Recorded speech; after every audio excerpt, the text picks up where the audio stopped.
All right. Good afternoon, everybody. My name is Matthew Dever. I'm going to be hosting this panel on mental health, and we have three amazing panelists who will be able to answer some questions and get into a good discussion on how we can help parents manage our own anxieties as well as managing the anxiety of our kids and those that we're looking after. So just going to start off a couple things before I go into introductions. This panel is being recorded, and it's going to be made available on my website, matthewdever.ca, and I'll be putting it out through the social networks over the next day or so. I'm hoping tomorrow, but I have kids as well. We're going to begin with some introductions and moderated questions, and then the audience will have an opportunity to ask any questions that they'd like. If you want to ask a question, please post it in the chat window, and if you want to ask the question personally, just letting me know that. Those who ask personally will be part of the recording. So if you would like to ask the question directly, say that. Otherwise, I'll ask the question for you. And only those who ask the questions directly will be in the end recording that will be posted publicly. Please ensure your mic is on mute during this time until I give you an opportunity to ask your question. And the panel will last 1 hour. However, if any of the panelists wish to stay on past 2 o'clock, we'll have a second Q&A session that will be open until the panelists need to go. And the panelists' contact information will be sent in a follow-up email tomorrow with a little bit of a survey, seeing how this went. So I will start off briefly myself. My name is Matthew Dever. I'm an autistic father of 5 kids, three of which are also autistic. I have a tween, a teen, and an adult who are autistic and all over the spectrum. And so it's a fun house. I've been involved in advocacy most of my life. It's been autism focused for the last 17 years. I sat on the Ontario Autism Program advisory panel last summer, and I'm currently now working with the Ontario Autism Program's implementation working group. I'm the Director of Outreach for Autism Advocacy Ontario. I'm the founder of Autistic Bridge Ontario, and I'm a director with HACO. All right, so I'm going to start introducing the panelists, and I'm going to start with Dori Zener. Hi, everybody. Very nice to be here this afternoon. As Matthew mentioned, my name is Dori Zener. I'm a social worker by training. I provide individual, couple, and family therapy to people on the autism spectrum and their loved ones. And also the director of Dori Zener and Associates, which is a group of mental health professionals that provides strength-based, person-centered therapy to people across the lifespan. And I'm looking forward to today's discussion to see how we can all work together to help support your mental health and the mental health of your children. Thank you, Dori. Next, we have Janet Greener. Go ahead, Janet. Unmute. I'll start by unmuting. Hi, I'm Janet Greener. I have worn a lot of hats over the years. I've been an instructor therapist, a teacher, pretty much everything that can do with special needs. You name it, I do it. I have a sister with Down syndrome. All my best friends have autism. And most recently, I have a center in Cambridge that is for adolescents who need alternative schooling or an atmosphere for mental wellness and a safe space. So once COVID is done, we will be opening our doors, but we are currently offering virtual support to families. I take outside the box sort of approach to everything. I've done a lot of learning over the years, and families and parents and those who are struggling are my best teachers. So my perspective is sort of from the front lines, and I just keep learning and keep sharing and keep growing. Thank you, Janet. And finally, we have Dr. Melanie Penner. Hi, everyone. My name is Melanie Penner. I'm a developmental pediatrician at Holland Bloorview Kids Rehabilitation Hospital. I work in the autism program there, so I do a lot of autism diagnosis, and then I also have a psychopharmacology clinic where we see kids with various neurodevelopmental disorders, including autism, who have some more complex challenges and often require medication to help with those. I am also a researcher, so I do health services research, thinking about how we can kind of best organize and deliver services to meet the needs of autistic kids and their families. And I love Janet's last part about, you know, kids, families, autistic adults have been my best teachers along this journey. I may be hoping to pick up some tips for my own family today. Thank you, Melanie. So we have Zener, Greener, and Penner, and Dever. Yes. All right. So I thank all of you who've registered. I asked a question of what you're hoping to get out of this this panel. We have a lot of professionals. We have some parents and some educators on here, and so I used those things to help address some of the questions that we're going to start with. And the first one I get asked a lot: how do we talk to our kids about coronavirus and the reasons behind this isolation that we're in? Dori, you want to start? Sure. I think the most important thing is to be honest, be clear, and keep it simple. So we talk about that we want to keep everybody safe, and we want to stay healthy, and we need to keep our distance so that we stay safe and protect both ourselves and other people. The reason why we're staying home is because if we can stay inside our homes, then we're not spreading this virus from person to person. So again, just really honest, simple, and clear language is my recommendation. Yeah, maybe I can jump on to that as well. What I love about what Dori said is that it's really focused on what we can help to do. I think this has been a time where a lot of parts of our lives feel a bit out of control. And so I like framing it as an action that we're taking that's going to help keep ourselves safe and help keep everyone else safe as well. There are some visuals that have been made. So I've seen a coronavirus book for kids. I think there are quite a few that are circulating now. So if your child does better with visuals, it can be nice to help support that message. The other thing I would mention here is that kids are learning about coronavirus from the conversations that you're having that are not to them, but that they're overhearing. And so being really careful about those conversations. And I've had to watch this in my household as well.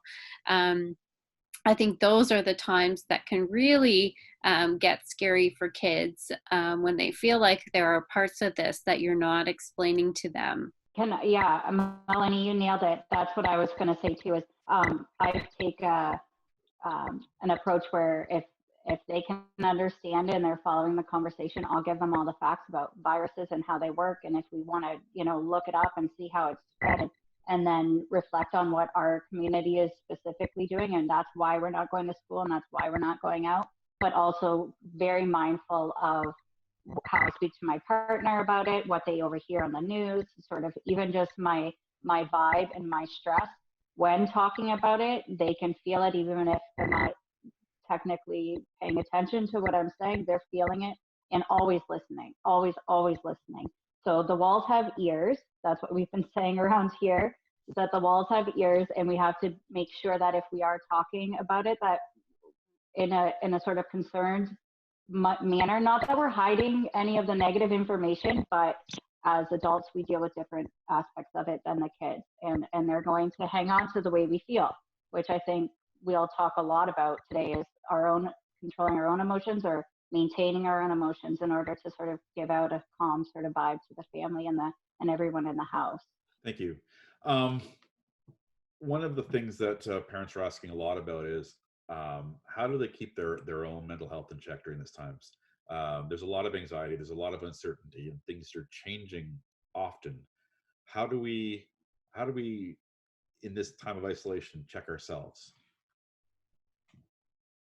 Melanie, do you want to start? No. I mean, I think recognizing that this is a big, scary, traumatic thing that's happened to all of us. And some of that requires that you take some time to process it yourself. Whenever that happens to be, whenever you get those moments to do that, if you need time to kind of slip into your bedroom and have a big cry or something like that, I think these emotions that you're having are real. They're expected.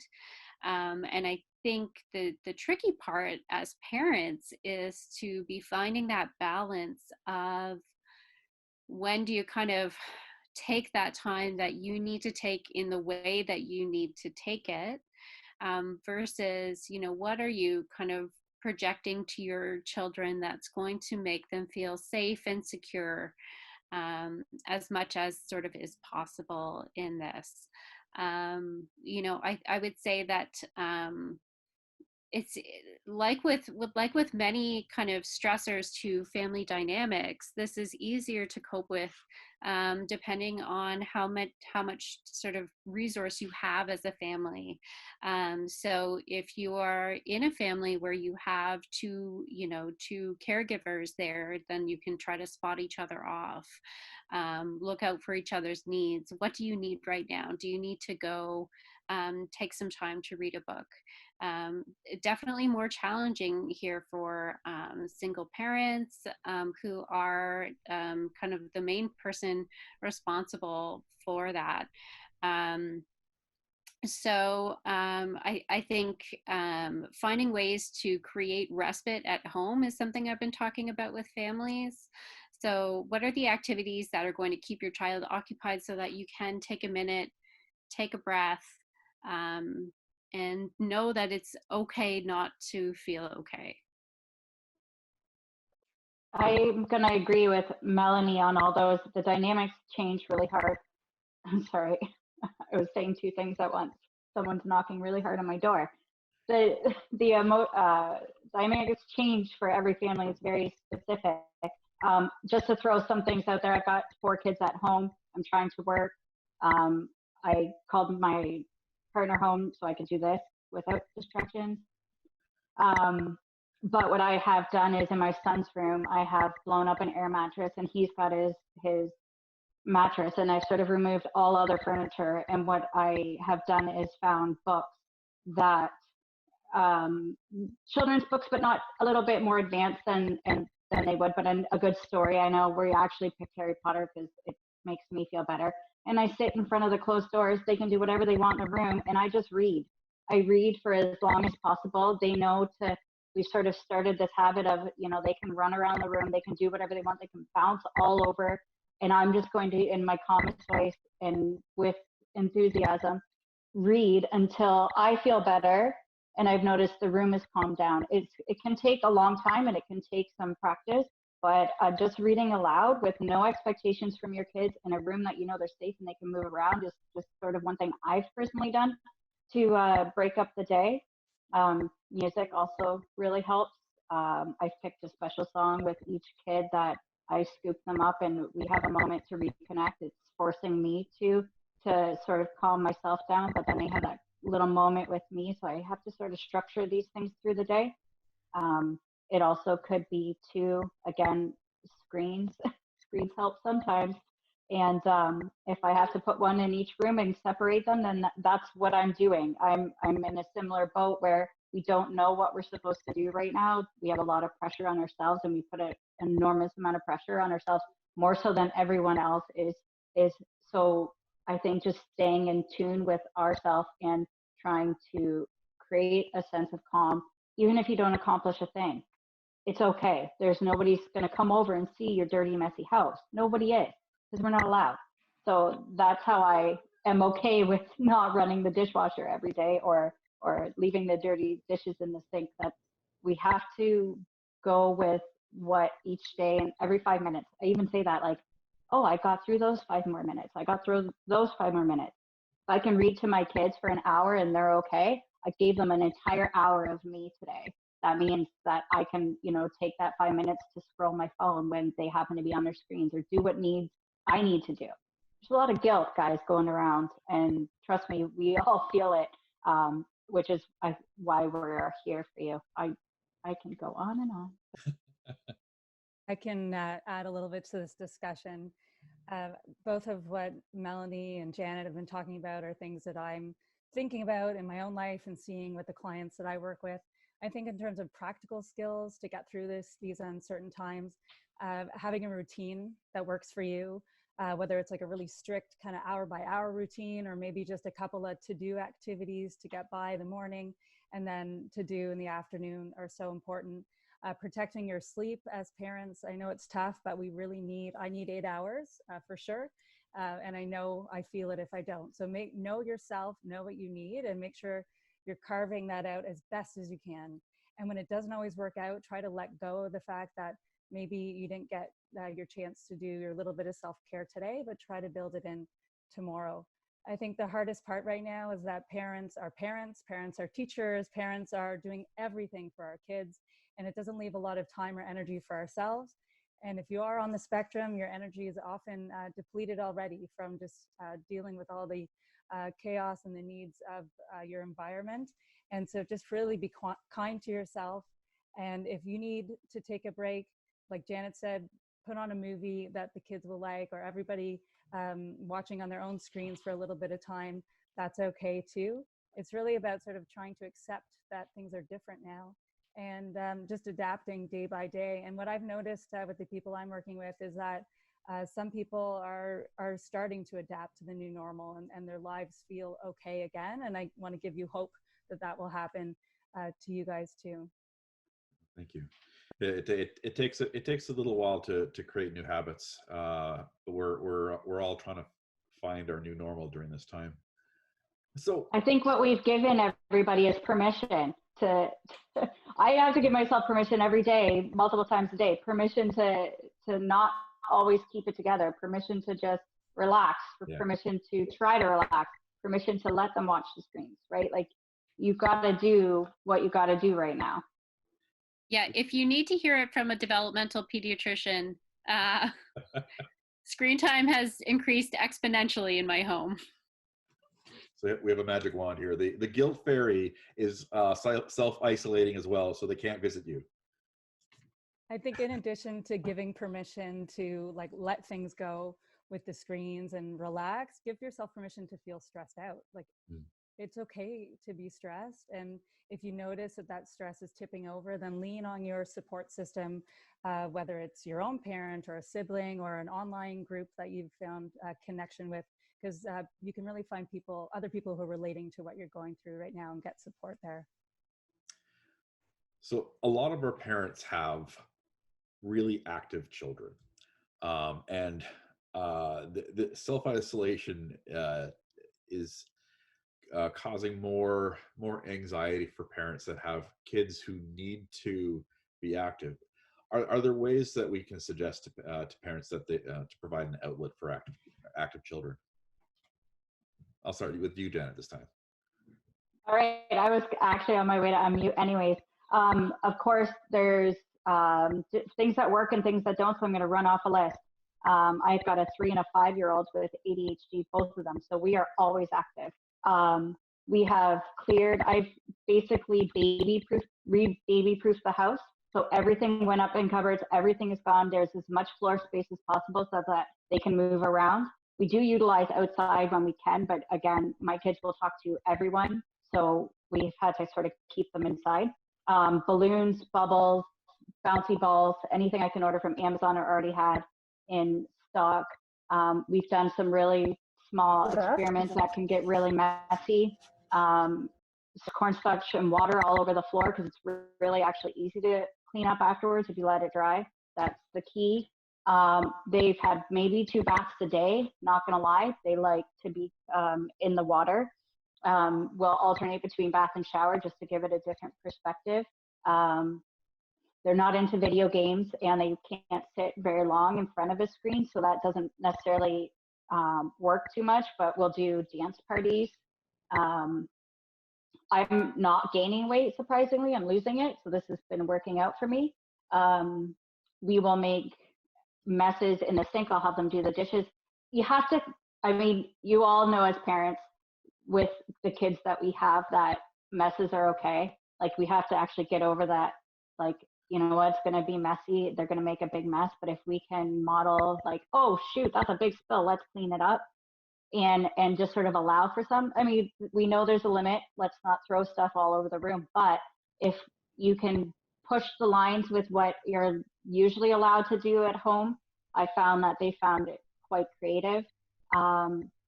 We've also taken, I mean, I'm a little ridiculous. We will take all the clothes out of the drawer and throw them everywhere just so that there's stuff flying in the air. Of course, I have to clean it up later. I'm okay with that.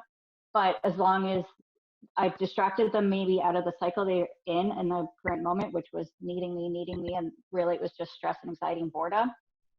It was movement that we could do in the house. Yeah, we did have to clean up more so after, and it's not something I'm going to do 3 months from now, but it is what I did yesterday.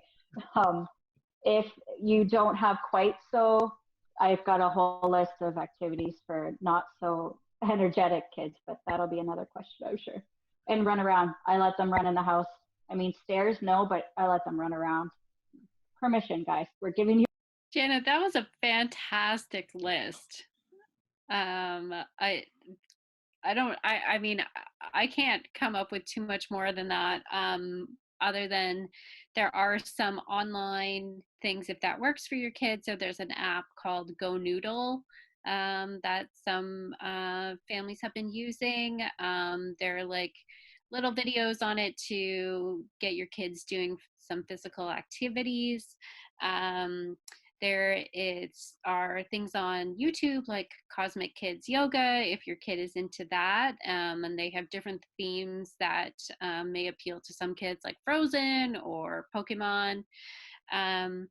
I do think there's so much value in getting outside, but only, of course, if you can do it safely. It's such a tough time for that right now, but we have found the days that we do manage to get outside, the sleep comes that much easier at the end of the day. You guys already added such a fulsome list. I think the only thing that I would say is I also have kids who are very active and require this output. They need to get their energy out throughout the day. And I realize I'm starting to sound very much like a schedule pusher and kind of rigid, which I don't think I am, but I do find they help people. So we schedule our kids' movement breaks at different times of the day. So we start the day with a movement break before they have to do any kind of schoolwork demands. We do a movement break again later in the morning, and then one in the afternoon as well. And I find it really helps with their focus and their energy and their mood. Also, we try to ride because we are on a street, we ride their bikes up and down and up and down, up and down, and they rollerblade. So they try to get out and do what they can. But the same thing, if my kids are not moving, the volume in the house is very, very loud. There's a lot more difficult behavior. And so I find that movement is really something can help regulate them and regulate me too. I try to work out almost every day to keep my mood afloat and to release some of that extra stress and anxiety. When it comes to scheduling, for myself, I like to keep busy. I like to keep doing things. And so, but it's also things are changing a lot and anxieties are up and down. So I do, I practice something called flexible rigidity. I have things I want to do, that need to get done, but everything else that are that could get done, those are the things that can stretch. And I need to make those decisions sometimes on an hour by hour basis because,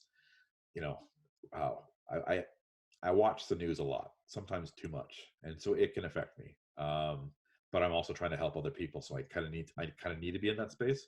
So I find that sometimes I need to just drop what I'm doing, take a break, play a game, and then come back when I've had a chance for the anxiety of the moment to go down.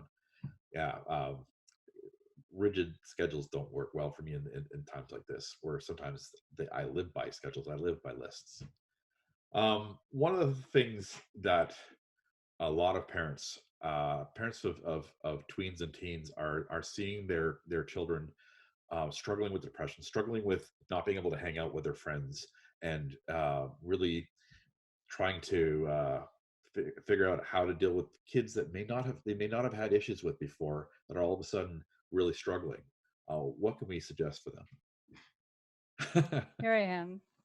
I think the first thing and the most important thing to do is really normalize and validate how they're feeling.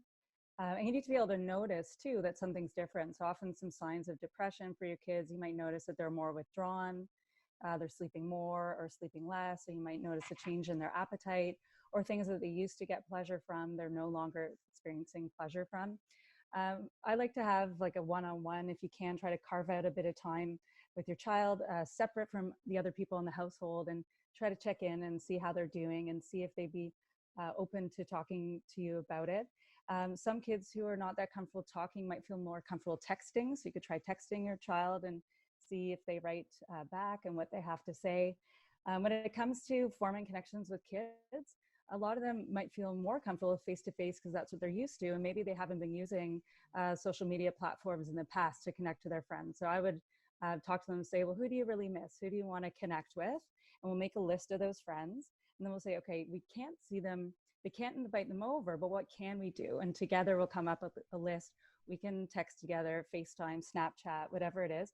And then ask them, do you need any help connecting with your friends? Because some of them are really interested in being close with their friends, but struggle to make that first initiating step. And even once they initiate the chat, they might need help with what to say afterwards. So being there as a coach and being available to them is really helpful. And just being a good listening ear and just really, like I said, validating. So saying, I understand what you're going through. It is tough to be separated from our friends. And this is a nice way we can stay in touch until then, and try to encourage them to come up with some creative ways to connect with their friends. Yeah, I agree with all of that. I think I would also add, modeling how you're experiencing those feelings yourself and what you're doing as part of that validation. I think we've all probably had some low mood, some dark times over the past little while. So I think normalizing that. I would also add that many physicians like myself and other types of clinicians are doing telemedicine visits. So if you think that it's hitting a level where it's a bit more concerning, where you think that, you would like for them to have a professional to talk to, many of us are still here available so that we can help. We are all on a really good sort of same page. Melanie, what you said about modeling is really important, especially when it comes to the low moods. Saying how you're feeling and maybe why, and just self-talk. So your children know that you are going through a process of sort of similar things, and they're not alone, and it's not weird, and it's not because they're autism, and it's just what we're dealing with right now. And Dori, what you said about social media, yeah, get them on TikTok, get them on Instagram. Make sure, of course, it's monitored and all that, but then they can see faces. I'm not trying to promote any sort of my business, but this is a free service that I have volunteers running, so it's volunteer. We have a platform where you can do interactive, take remote control games so that you're actually with a person, you can see them and you're playing something online to try to provide some sort of respite for families. Maybe, I'm sure Matthew will send you the link, but it's all free. So that is an option if you have kids that are able to sit in front of a computer and maybe you need someone else to play with them for a bit. It could be an online game that with someone you trust who's a professional from my postgrad program. I've got a dozen volunteers ready and waiting to engage with clients around Ontario.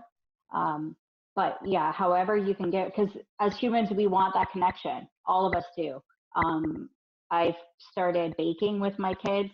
We watch a video, so we watch 2 other people baking with our kids, and then we try to emulate it, and it's hilarious sometimes, and then sometimes we make really good food. So we're trying to get that social input in ways that we've never had to do before, so you have to get pretty creative.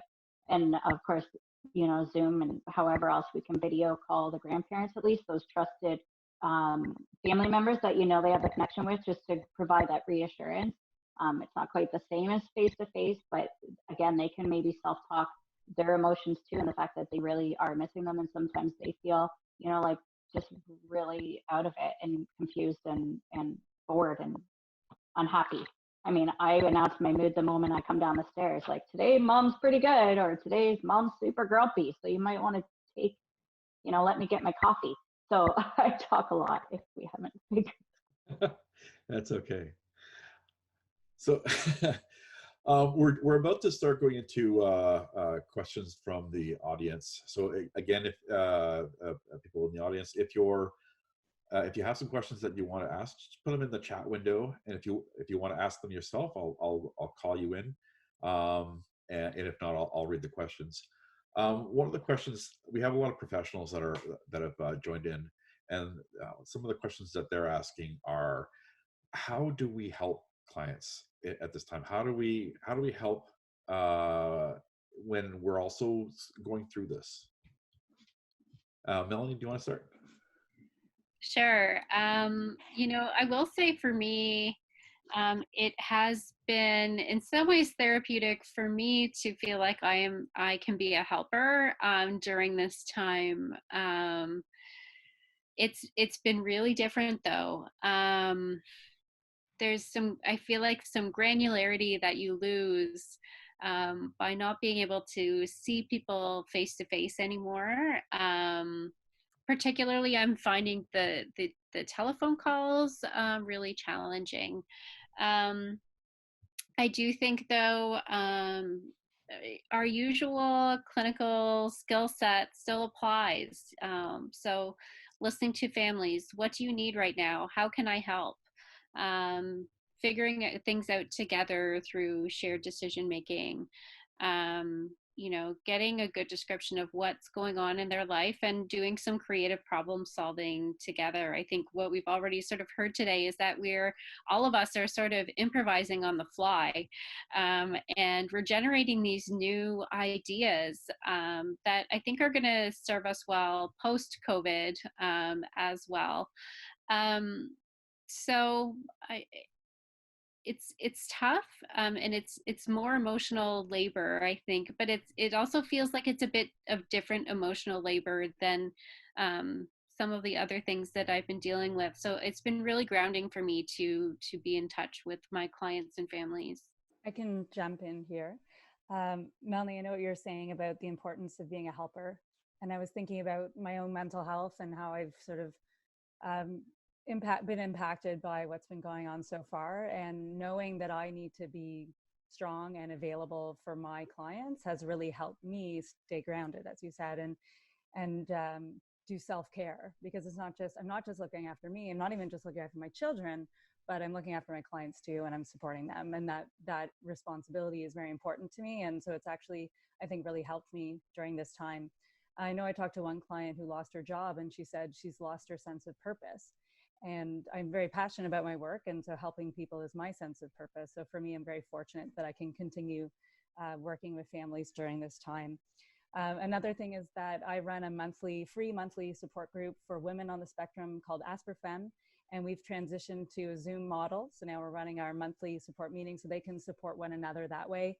And we also have our Facebook group where they're supporting each other.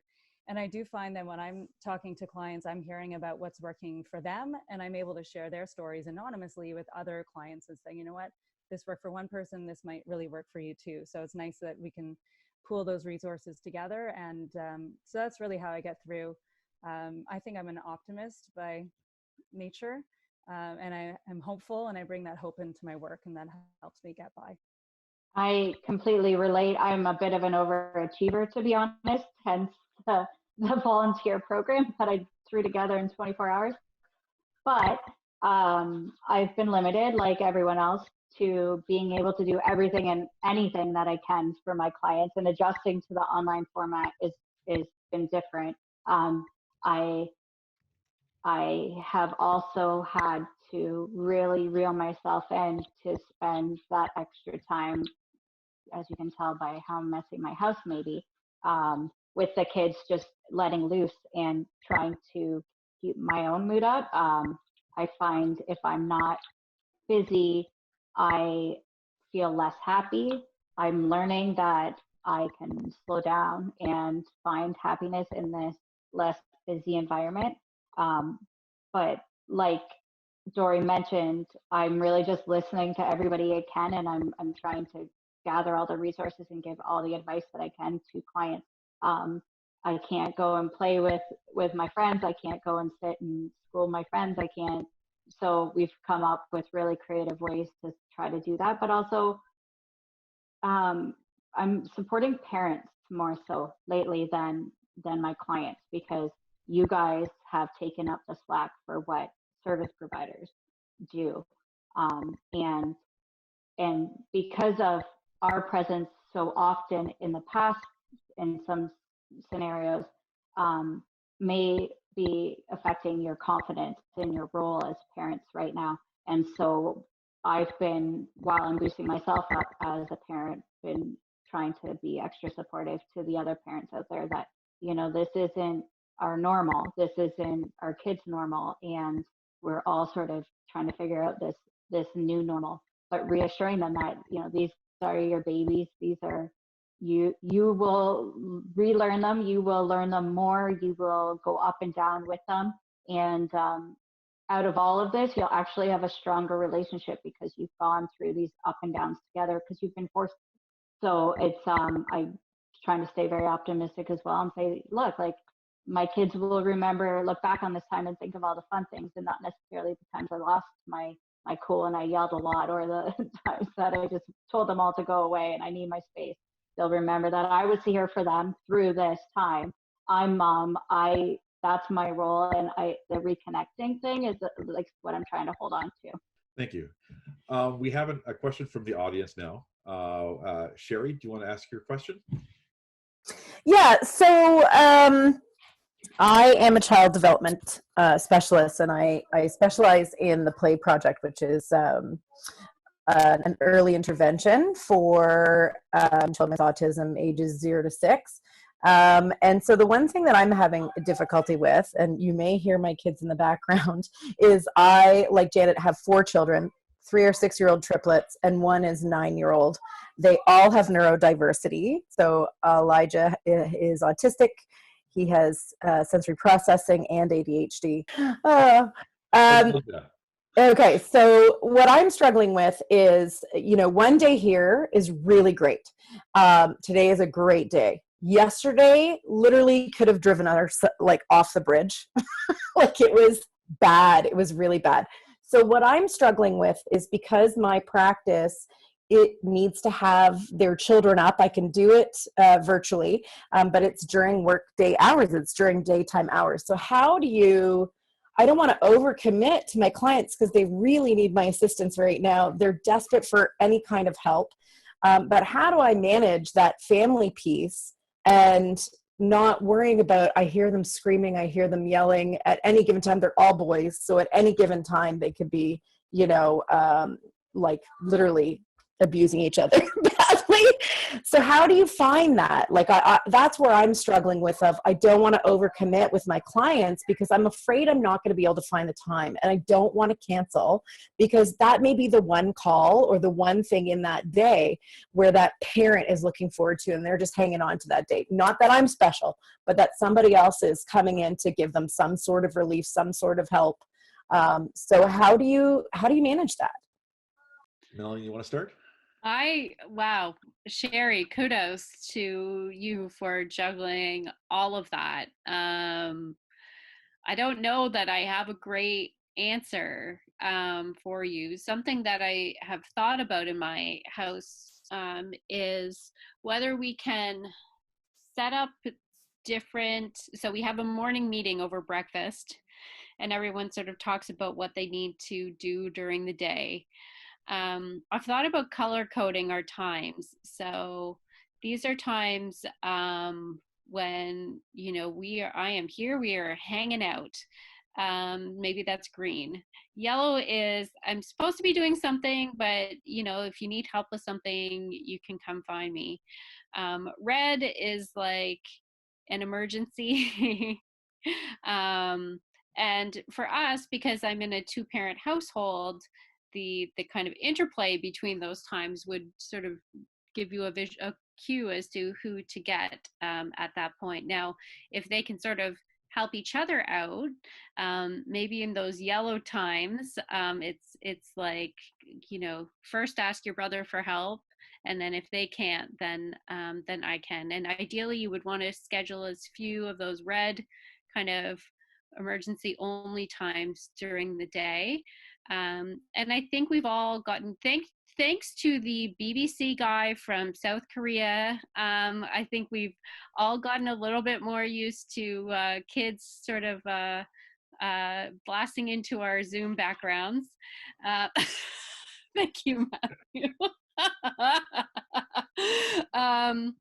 And so, I think we're all trying to be a bit more gracious with each other too when these interruptions occur. Our whole lives are an interruption right now. I love the green, yellow, red idea. I think that's great. Kids are familiar with the stoplight. I would just add to that what Melanie is saying, that the families you're working with, they're in the same boat as you are, right? So if you tell them at the beginning of the call, I might get interrupted, my kids might call me, just so that you're creating that expectation from the beginning. The other thing is that I know, like, we've been more flexible at my practice in terms of our session length. So we always used to do an hour, and now it's kind of like whatever works for the client family, right? So if you say, okay, I can give you 15 minutes here, and then we can check in again 15 minutes tomorrow, then maybe that's the way to go. So really, I think this is where we need to be a bit more flexible and creative, because Sherry, what you're trying to do is, I don't want to say impossible, but it's a huge challenge for you, right? It feels impossible, and I'm trying to have realistic expectations for myself, for my kids. Being a multiple mom and a mom of kids who have special needs, I was working with kids with disabilities way before any of that happened, right? So it's always easier with other people's children than it is with mine. But I just think I love that giving them that anticipation of, listen, you know what, I am home alone. We could be interrupted, because I think other people are far more gracious with my children than probably I am, right? So I love that, setting it up for the families of, we might be interrupted, and if we are, this is what we'll do, and this is how we'll reschedule. I think that's really big. And I think setting realistic goals is the only thing that's going to get me through, for sure. So thank you. And Sherry, you provide early intervention. Is it possible to do it sort of like my family and your family, sort of change the whole dynamic of what your sessions look like? Like, you could bring your kids in and do something with your kids while they are doing something with their kids at the same time? Yeah, actually, the nice part about Play, I don't know how many people have heard of Play Project. It's built off of Greenspan's DIR model by Dr. Solomon. The nice part about that intervention is I'm really fortunate because a lot of it is done by video. Typically, the consultant is in the house videoing the family and modeling and coaching. So the coaching part will be up, the modeling part not so much, but that's a really good idea of modeling with my own kids, if they cooperate. Yeah, that's what I've done too. I did a lot of RDI. I mentored under an RDI, so it was a similar setup. So I've been modeling with my kids for as long as I can remember. I have clients will Zoom. I put two. I set up two while my kids are doing our homeschool, so that it's actually 4 of them. They're all different grades, but we do our mock homeschool all together, so that if I need to model, then it's 4 birds, whatever we can do to, and plus your kids will love doing it with you, right? Yeah, they're little actors, so they would actually, do their schoolwork without fighting me for 10 hours. So that's a good idea, really good idea. So we've talked about younger kids and active kids. We've talked about teens, but there's many parents that have adult children that are home with them that have different challenges. How do we help them cope with their loss of the routines, their access to the services and the workers and the friends that they have in the community? Is it my turn? Sure, I was about to say, Janet, you start. Okay, because I'm also an adult and I've lost touch with all those things too. TikTok has made me laugh more than anything in my whole life right now. I'm not sure why. I don't recommend drinking after work. I've been doing that too. What is something that is actually helpful? I guess increasing that special time and they're adults. That self-talk, that modeling, that connecting on the, yeah, I'm really pissed I can't go to work. I'm really mad that I can't see my friends. I miss leaving the house. Being completely real about it, it's not going to necessarily take it away, but it does validate the fact that those feelings are going through everybody's head. Let's do something silly. Let's have a dress up day today and come out as animals. And we'll make, I mean, really just from TikTok, these ideas come from TikTok because they do some wild stuff on there and it's really hilarious. So finding ways to laugh, doing, oh gosh, a puzzle. I like puzzles. Not everybody likes puzzles. These sound really simple, but when you're drinking, they're way more fun. Sorry, without drinking, right. Reconnecting, just, not being the friend, but they're adults, so you can go there. It's an adult relationship. You can be honest about what really is going on and be creative. Melanie or Dori both said that. Be creative in what the solutions are. Problem solve together. Figure it out. But you have to put that time in, right, to really try to get there rather than I say you do, I say you do. It's a different dynamic. Matthew, I'm glad you used the word grief and loss, because I do find that a lot of the adults that I work with, there is a sense of grief about this life, especially for people who are working towards goals. There's a number of people I've been working with who have finally been building and building and building their lives and getting out of the house and being able to go and, ask for something at a restaurant. And all of those opportunities are now taken away from them. And it feels as if they're back where they started from. And I think that could be really, really difficult. So I often just normalize that in terms of it is so hard that you're experiencing this loss and what it meant to you to be able to do those things. And then how can we look towards a future where you can do that again? I think there's a fear of reintegration back into the world with everyday demands again. They're fearful that they're not going to be able to do the things that they used to do. So going back to building blocks and what are the small steps that got you there before that led to your achievement, and how can you do that again?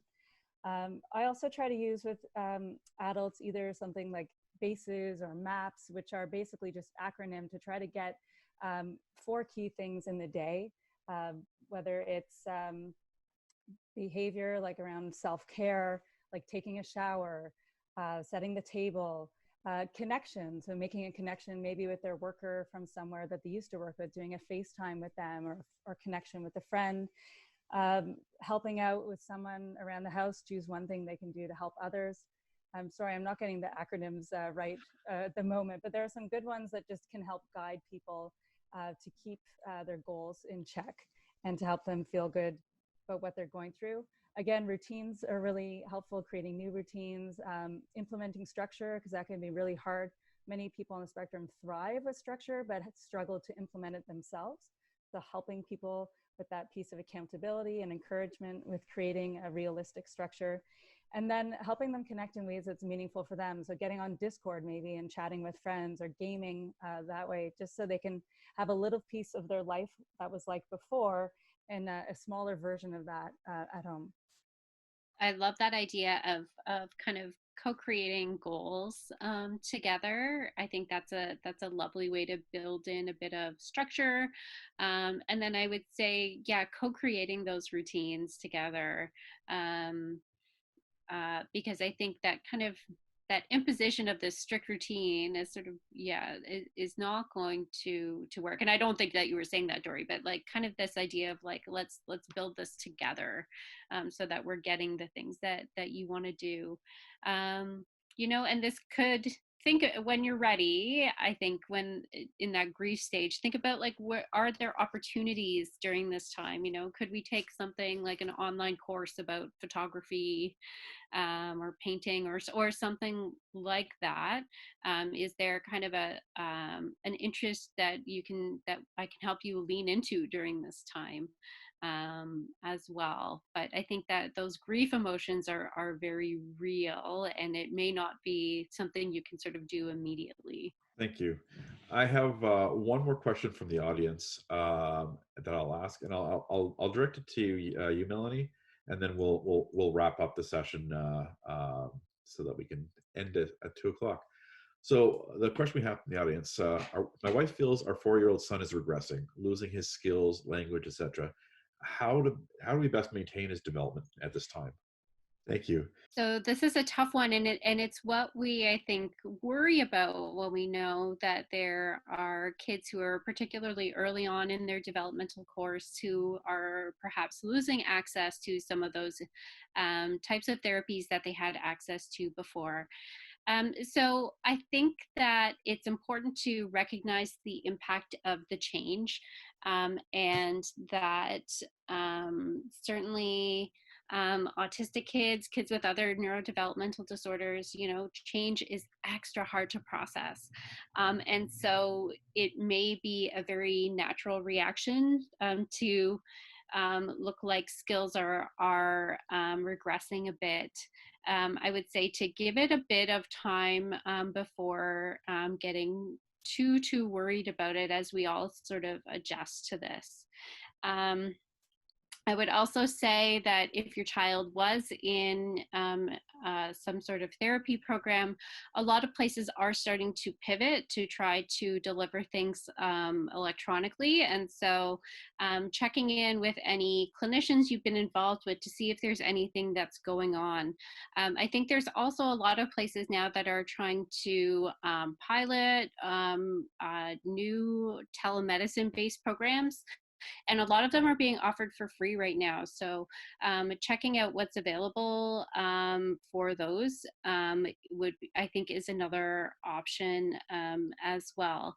It's definitely not an easy situation to be in, to be coping with that on top of, all of the other things that we've been dealing with.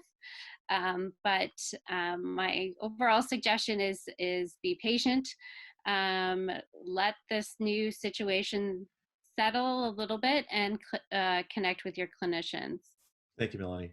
So we're going to wrap up things right now, and I'll just ask each of the panelists to just briefly wrap up their own thoughts about this and thoughts on moving forward. And then again, if the panelists can stay on, if any of them can stay on after, we'll continue because there's a few questions that are being popped up. Otherwise, I'll be sending an email out tomorrow with the link to this, as well as some of the resources that we've talked about, and anything else that the panelists can send me, as well as their contact information.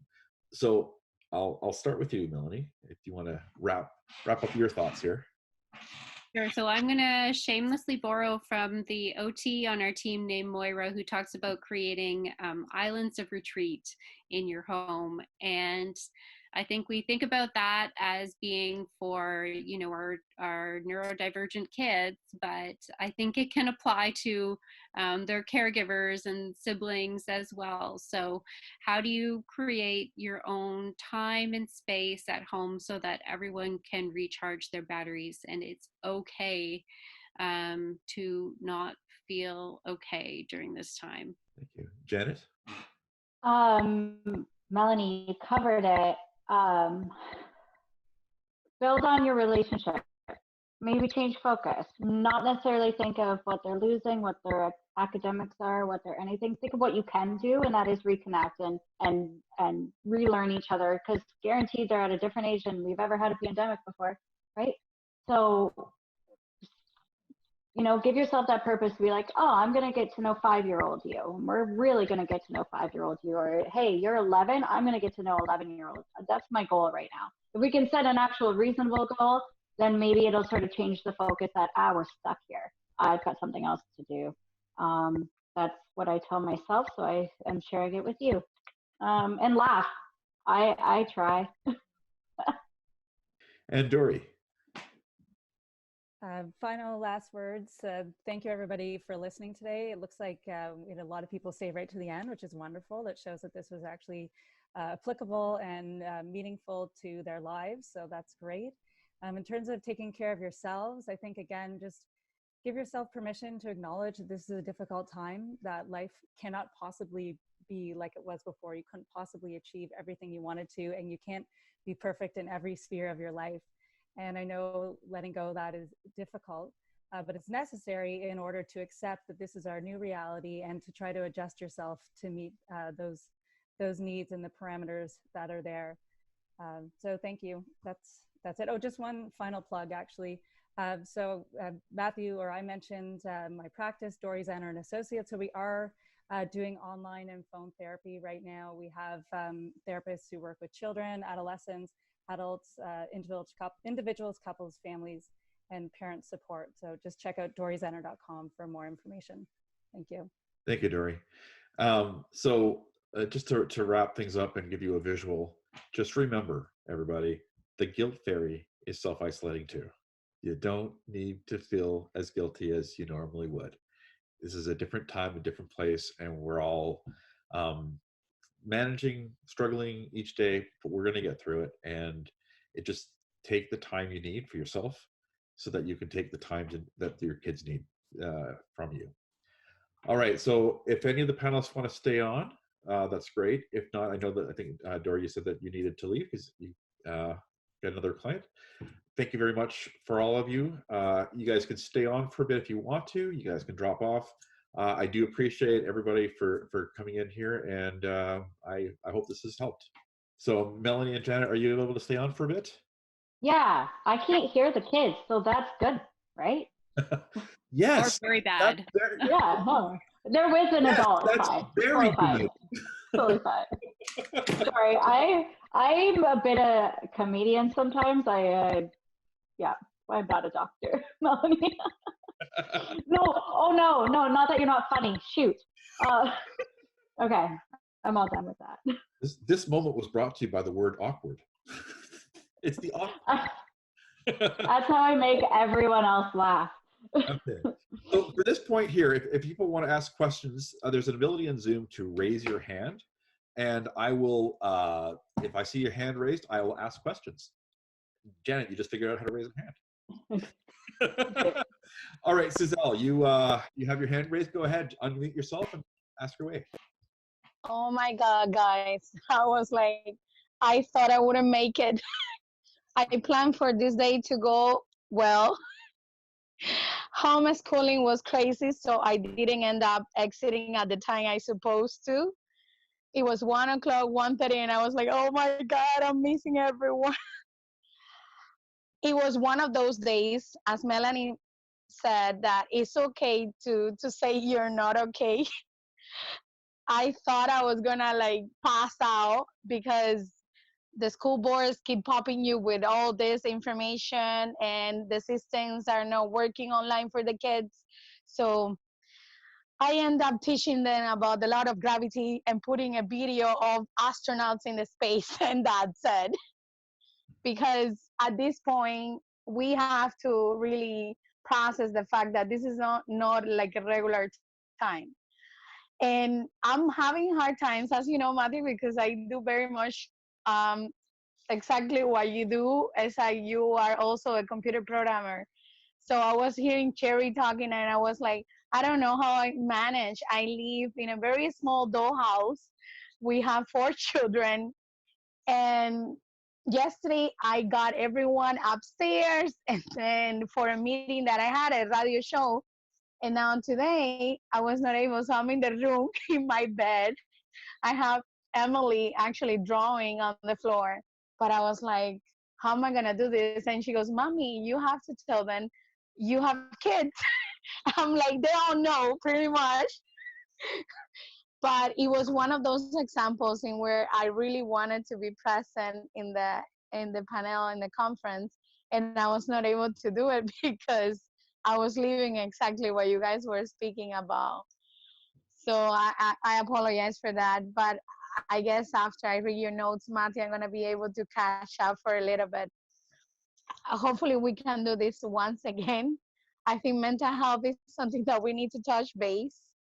One of the things that I wanted to mention is that I think, Matthew, we should discuss some of the challenges that are presented for families that are racialized and minority groups in this time. These are families that are sometimes not spoken about. They're living in very crowded places. They have children that are youth and adolescents and adults too. They don't know what to do, where to go. And many of them, even though they have internet and maybe computer assistants, they don't know how to maneuver these this programs such as Zoom and things like that. So they're very much in isolation. So I'm thinking my heart goes to them, and the parents that are really struggling to keep the kids, in a happy mojo while all this is happening, right? Because it's really hard. I can see it. I'm right in the middle of the storm, North York, and the families are not having fun. And I'm surprised we haven't got ambulance around taking parents to the hospital because they're going nuts. We live in an area that there are families that have from 4 to 6 children or more. It's that, different cultures, Middle Eastern, Asian cultures, Hispanic. Well, I guess I'm the only Cuban with 4.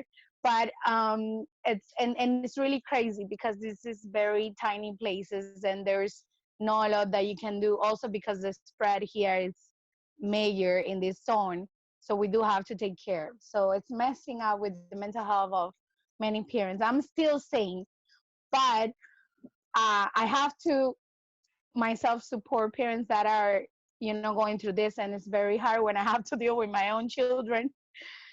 So yeah, it's one of those things. So I just wanted to say that thank you very much for for offering your views today. And Melanie, this is the first time I'm seeing you, but I know one of your colleagues, Dr. Jessica Bryan. Say hi. Yes, we know her for many, many years. And Janet, it's a pleasure to meet you too. Thank you. So, One thing yeah. you mentioned was about caregivers and parents living in small places, and one of the other participants asked a question that I'll pose to the panelists again. Does anyone have any advice for caregivers who are living in small, restrictive spaces, especially for those with active children? Oh, I guess. Sherry wants to add in as well, so I'll let you add. I'll let all 3 of you. Sorry, this has been part of my field as being an OTA, working with in a clinic for sensory integration. So we have to get really, really creative because not everybody has a backyard, not everybody has a big house, and so it's really tough. But you need to look at things that are so simple. So the 3 biggest areas that when we want to look at is our vestibular sense, our proprioceptive sense, and our tactile. And basically vestibular and proprioceptive, it's like the Mac Daddy and the little daddy, they work together so well. So you want to have movement. I really loved, I think it was Janet who had said that she scheduled movement breaks as part of her day. And that is one of the biggest things. So you want to use movement before behavior, right? So we want to catch that behavior, or we want to catch those kids. And if you want them to do their online schoolwork or just a task that you guys have decided to do, get that movement out first before you try and do any type of a task that you know is going to be a bit of a fight. But with small spaces, you can just be creative. So wrap your child up in a blanket and then unroll them quickly. That hits tactile, that hits proprioceptive sense, which is your muscles and joints, knowing where they are together. And that hits vestibular, of getting that inner ear moving. So you can do something like that. Our couch is now destroyed. I had to come to terms with that, and it's okay. We allow the kids to jump on our couch. We will pull a mattress off the bed and put it in the living room, and just have them jump from the couch to the mattress and crashing. You want to get lots of crashing in, and wrestling. I know we always teach our kids to keep hands off, and I'm still trying to get my kids not to punch each other, but the hands-on is actually good. So some of that one-on-one movement that would be good is, let's say for me, it's 4 kids, right? So 3 of them are busy doing something, and I'll take one into my bedroom and I will throw him on the bed and I'll tickle him, and then I'll pause and I'll pull him towards me. So just kind of knowing, or if you have a computer chair or any chair that swivels, have him or her spin himself in the computer chair. Let them spin themselves. You don't spin them. They need to know. You don't want to get them too dizzy or whatnot, or maybe they could spin forever and not get dizzy. So let the child determine that. Sorry, can you still hear me? Because my Yeah. Can you hear me? Oh, okay, good. Good to hear you. So that would be another one.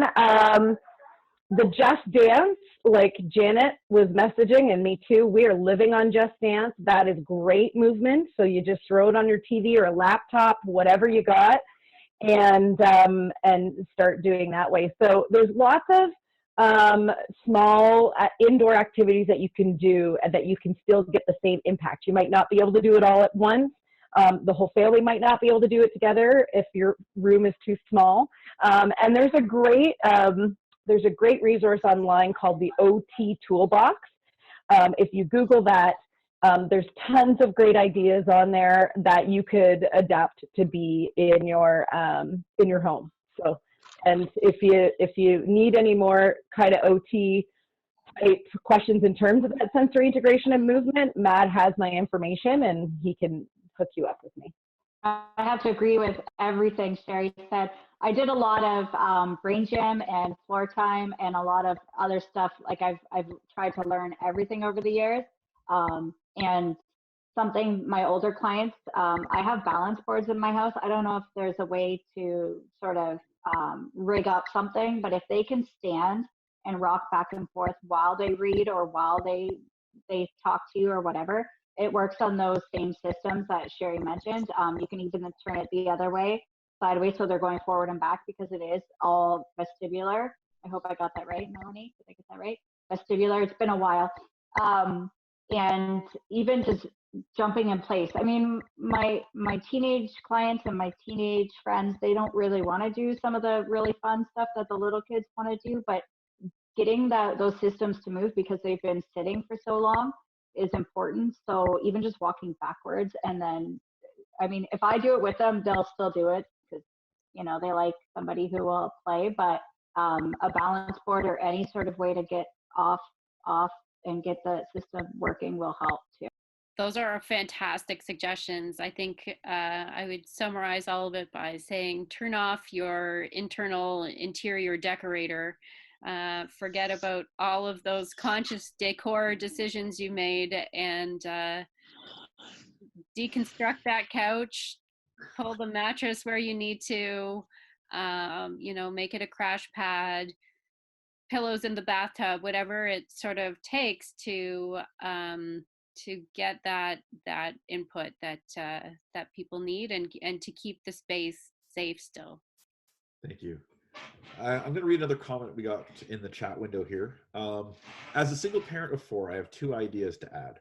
One is I find that if I can give the kids even 10 minutes of one-on-one time, they're less demanding of my attention overall, and it makes scheduling work from home time a little bit easier. And to Just Dance on YouTube is so fun to do with kids of all ages. Yes. And karaoke for those who like to sing. Yes. Yeah, that's why I picked a song specifically for each of my kids. Mine are little, so I can still pick them up and snuggle them, but they each have the song, and I will play it when they're off doing their stuff and I actually need the connection. I'll put it on, and whoever song it is now comes running to me, and we actually consciously breathe and regulate together for that 3 to 4 minutes, and I'll just sort of sing or I'll whisper really sweet things to reassure myself, but also know that this is good for both of us. And then all of a sudden, I don't hear mom quite as much for the rest of the day. It's a small thing that goes a long, long way. Thank you. Are there any other questions from people in the audience? Okay, well, I thank you very much for participating in this. It's been great, and I'm hoping that the participants as well as us, the panelists, have gotten a lot out of it. Some really good suggestions for how we can keep our anxieties at bay, help our kids with their anxieties, as well as the practical things that we can do with our kids during this time. So again, this will be posted on my website tomorrow. We'll have an email going out with some follow-up contact information, as well as some list of resources that have been talked about today. And again, I really do appreciate you all for participating, and thank you to my panelists for sticking out and being part of this. Thank you for organizing and hosting, Matt. Thank you. Thank you, Matthew, very much. All right. Well, have a good day, guys, and keep safe.